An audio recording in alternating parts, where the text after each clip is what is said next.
Hi, all, and welcome back to Saturdays with Stu, episode 3.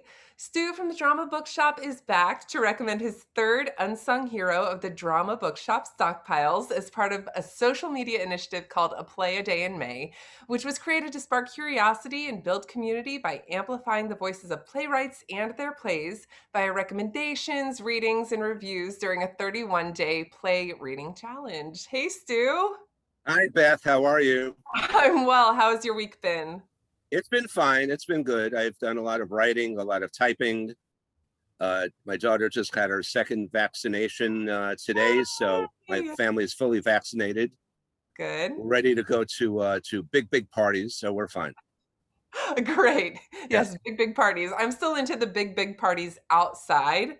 I don't know if I'm quite ready. I'm fully vaccinated. My 2 weeks plus was on Tuesday, but I'm not quite ready to go back full force indoors. No, It's no, going to take me a little time. not even outside. Outside it's safer, but you still don't want to be in the middle of 20 people.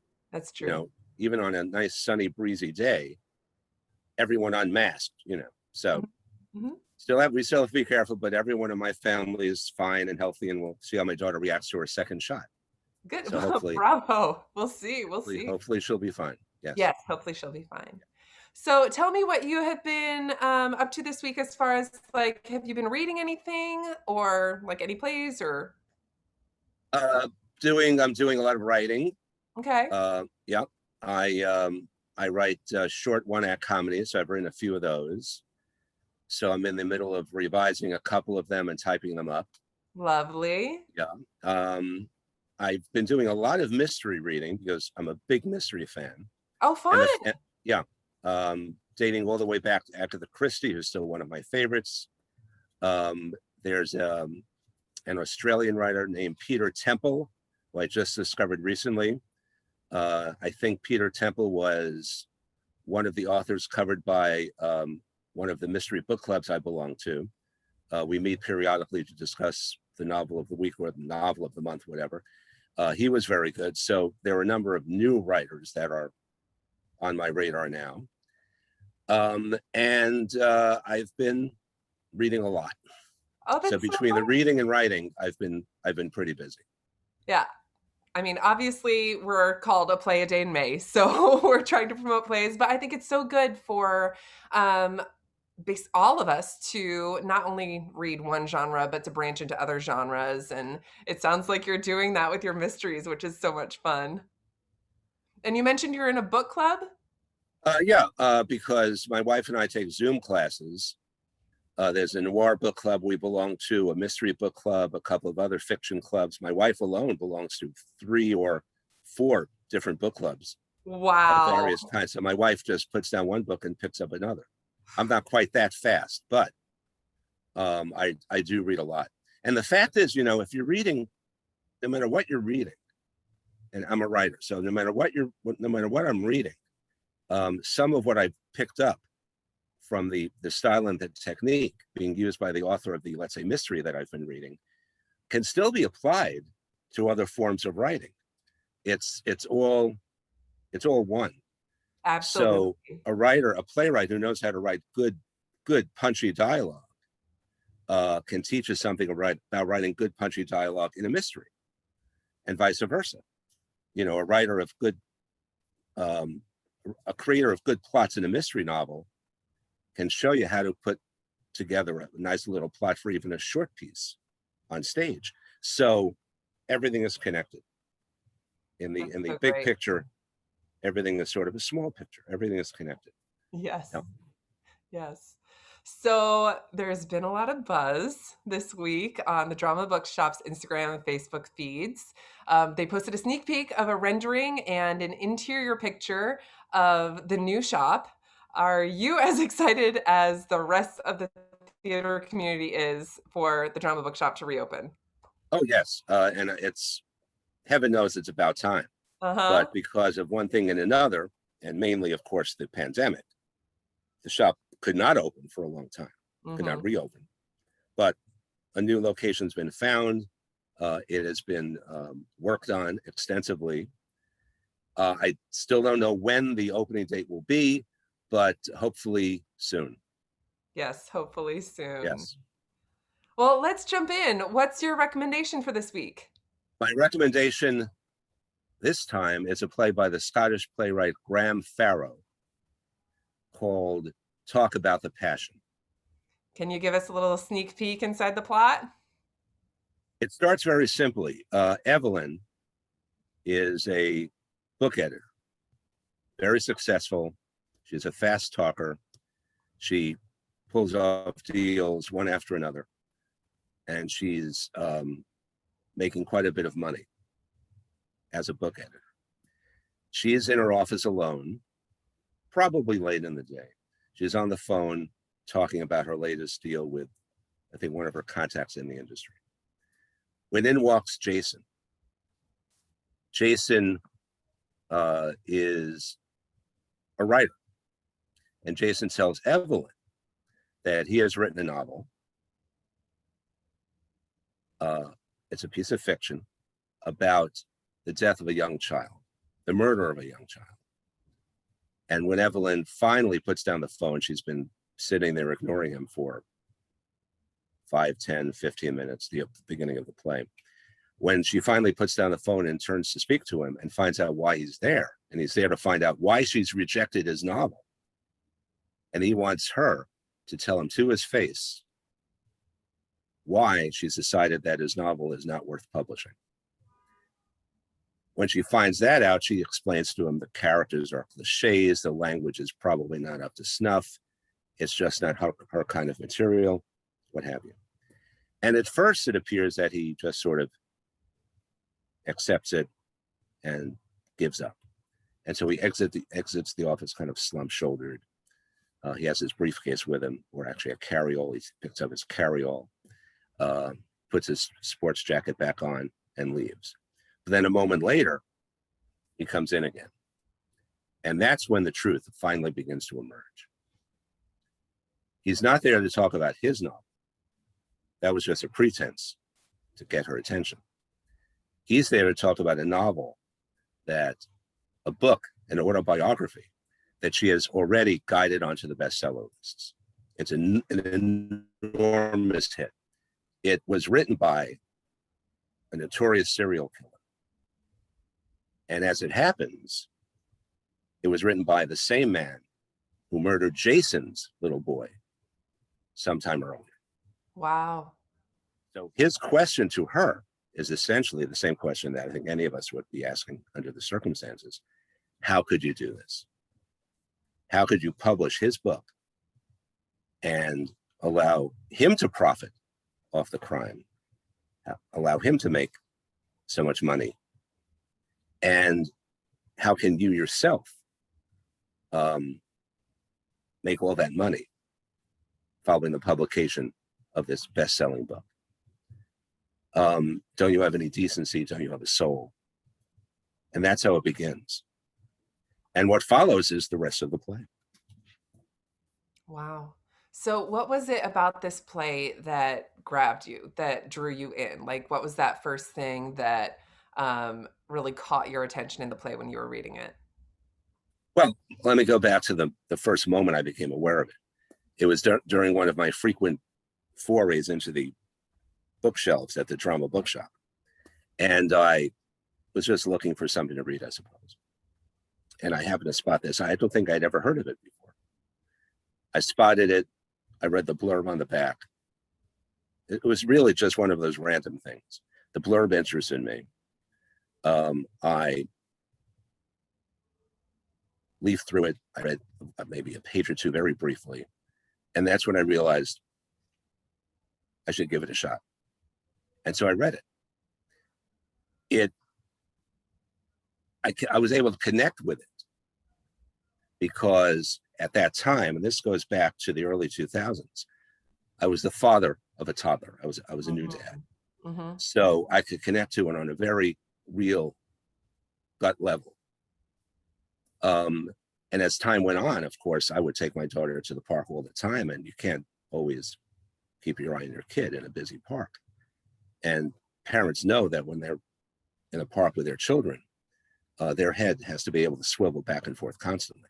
Mm-hmm. And so obviously more than once, I'd be sitting there by myself, or maybe with a parent of one of my daughter's friends, and I would wonder where she went off to. She'd always come back. She was always safe. So thank God. Good. But I was able to relate to it as a new parent.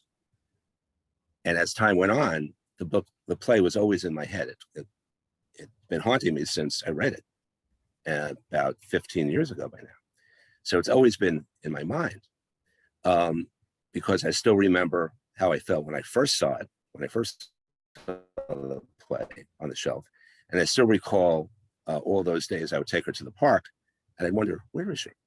And the panic that a parent initially feels when they can't quite catch sight of their child is enormous. It's overwhelming. Wow. So I think I was able to relate to it as a parent, and a new parent at that. But I was also able to relate to it because it is not a mystery, but it's a thriller. It's like an hour-long Hitchcock episode. Wow. Not one of his 30-minute Hitchcocks, but one of the 60-minute Hitchcocks that I think he started putting on television after the 30-minute Hitchcocks, the Alfred Hitchcock Hour. And I still watch those on one of my cable channels all the time, because it had that vibe, it had those characters, it had that dialogue. It was very much a suspense piece. And I might add that it also, at the end, had several twists that I did not see coming. It appeared to be heading in one direction, then it veered off course. Then it took another direction, then it sort of veered away from that one. There are 3 or 4 twists in the final minutes of the play that actually threw me. And I reacquainted myself with them because I just reread it a few days ago. And I hadn't remembered how many twists there were. Wow. It's like a very good, it's even better than a very good Hitchcock episode, because even Hitch wasn't putting in that many twists at the end of every episode.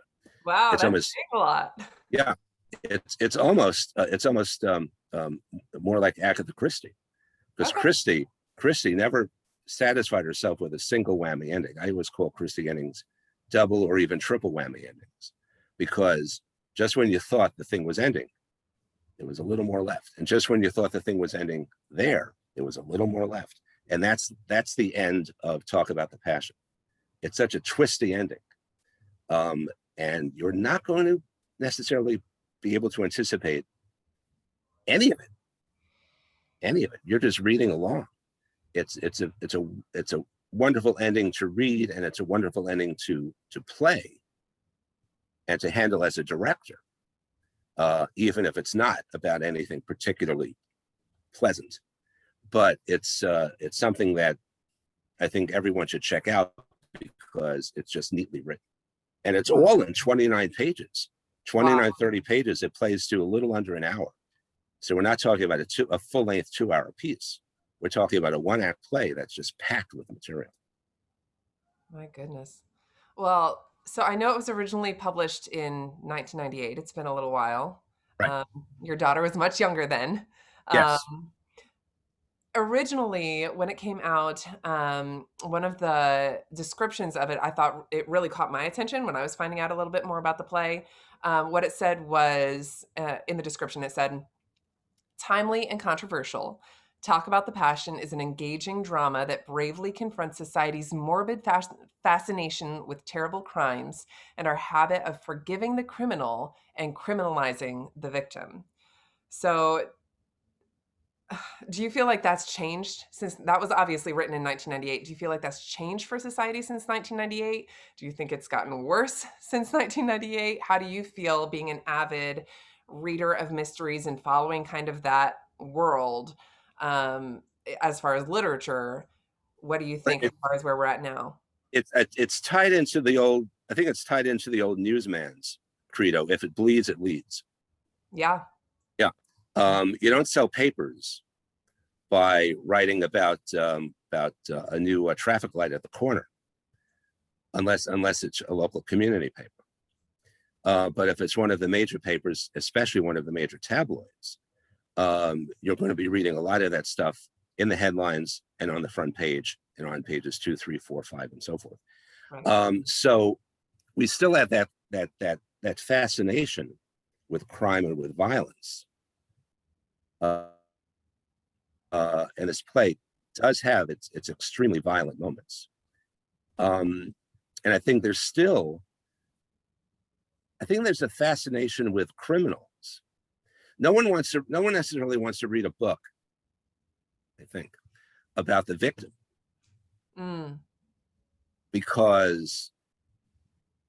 Possibly because we're all potential victims. But I think a lot of people are somewhat fascinated with the idea of reading a book about the criminal, to see what goes on in the criminal's head. That's why, speaking of Hitchcock, that's why the novel Psycho did well, and that's why the movie Psycho eventually did so well. I don't think it did that well initially, although it may have, I forget. But it's gone on and on and on, and it's had a life of its own for decades, because people are fascinated by that sort of thing. And that's the kind of thing that exists in Talk About the Passion. This darkness and this evil, this monstrosity of a man who has been, while snatching, raping, and murdering children apparently for years. I'm not sure Farrow actually makes it clear how long he's been doing it. But Jason's son is just one of a chain of victims. Wow. Yeah. So it's very controversial stuff. It's very dark stuff. And it's deeply unsettling stuff. It's deeply unsettling. And Jason himself has obviously been feeling a lot of pain, but he also feels guilt because he thinks that he could have done something to prevent it from happening. And what happened was he and his son were in a park, and in order to light a cigarette, because he felt like having a smoke, he had to let go of his son's hand. He turned away, lit the cigarette. When he turned back, his son was gone. And that's when he had that panic moment I mentioned you earlier. That's when he had that moment of panic. They couldn't find the kid. Later on, they did, and the truth came out about what had happened. So ever since then, of course, he's been tortured by guilt. He's been feeling the pain of his loss. His marriage crumbled because his wife blamed him, and his relationship with his father has suffered because his own father, to a certain extent, thinks he's guilty, and all his friends have been giving him funny looks ever since then. He goes to stores now and everyone's looking at him because he's developed a reputation over the years as someone who couldn't protect his own child. And he's absorbed that, and he has become less of a man because of it. And one of the reasons he approaches Evelyn in her office is all this frustration has been pent up for years. He has to unleash it. And because he can't do anything about the person who did this to his son, he's decided to do something about and to Evelyn, who of course is the book editor who decided to push this book through and who made it such a popular success. Which actually does say something about people's willingness to read about this sort of thing. Because the book became a bestseller. Wow. That's why true crime books are so popular. And also that's why some very violent mystery and suspense novels are popular. They've always been. I think it's part of human nature to be attracted to that sort of thing. But he feels guilt, he feels remorse over having not done enough, he thinks. And a lot of other people seem to think. Wow. And he feels a lot of pain because he's lost his only child. He never had a chance to watch him grow up. Wow. So you mentioned that this is a one act. Yes. Runs right around an hour in length. There's a quick read. Do you think that makes the content more digestible? Do you feel like if this was a full length play, 2-hour long play, that people would just be like, ready to jump out of their chairs, or do you think that it could have been developed further? It could have been, but Farrow's vision, I guess, uh, involved a short piece as opposed to a long piece. It's a kind of a quick hitter. It's really just one long conversation punctuated by these emotional, impassioned speeches on both sides, but mainly on his side, and a lot of violence Mm. because he goes after her. They're on the floor. They scramble to their feet. She's frightened for her life. They get up. He goes after her again. It's that sort of thing because he is enraged. He's enraged, and she is the woman who moved this book along into bestseller status. So that's no way. He doesn't feel appeased by anything. He just gets angrier and angrier the more he talks to her. Wow. So I think Farrow probably did not want to do a longer piece. I think one of the reasons the piece is so good and so readable, and also I think so producible, is that it is short. It is short and it is powerful. I think some of the power might dissipate if it was extended to 2+ hours. Mm. But because it's so short, it's just in-your-face conflict almost from the moment it begins till the final twist ending. It's in-your-face conflict. It's just bang, bang, bang drama. Wow. And suspense and violence. Yeah. Well, we know that not every show is for everyone, and this is definitely a show that has unsettling and graphic content, as you have mentioned already.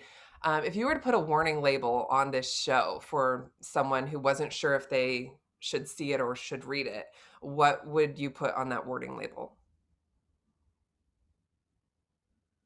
Graphic subject matter and some graphic language, because there are a few lines that graphically describe the murder itself, because he raped the boy before he murdered. So it's not pleasant. You have to be willing to read the thing, and I'm assuming if you're in the audience at a production of the play, you have to be willing to sit there and watch this thing unfold before you. By the way, I think it's useful as a play for several reasons. One, that you could pull a scene out of it. You just have to decide where to start the scene and where to end the scene, because it's really, of course, one long scene. So that's useful for a scene class. Mm-hmm. There are monologues, so you could always use a monologue for a monologue class. It's also good for someone who's looking to fill a slot in, let's say, a one-act festival, because it's such a short piece. I think it would even be a good curtain raiser for an evening of suspense. Wow. Okay. Start the evening off with this piece, then go into, let's say, an hour and a half or 2-hour drama.